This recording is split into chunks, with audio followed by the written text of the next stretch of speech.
As millions of travelers head to airports during the busy summer season, the Transportation Security Administration, TSA, has issued a stronger warning about the risks of charging devices at public USB stations.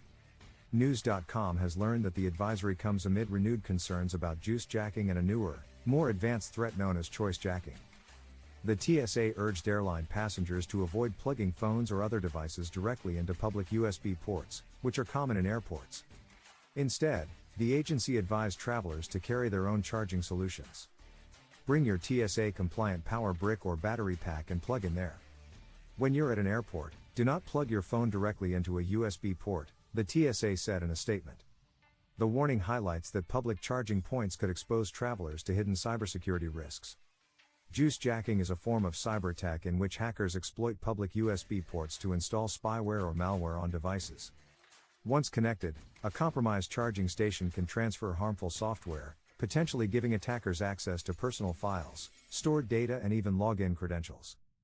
Public USB ports should never be treated as safe, said Adrianus Warmanhoven of NordVPN.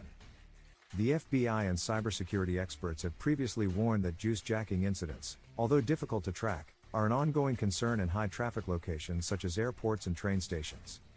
A more recent threat, known as choice jacking, has raised new concerns. According to Warmanhoven, this method is a dangerous evolution in public charging threats. Instead of relying solely on hidden malware, attackers trick users with a prompt that encourages them to enable data transfer on their device. With a single deceptive prompt, attackers can trick people into enabling data transfer, potentially exposing personal files and other sensitive data, Warmanhoven explained.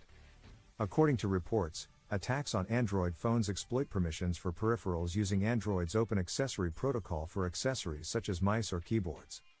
Attackers can then begin hijacking system input through ADB, or Android Debug Bridge, which can simulate user input and change the USB mode to allow data transfer.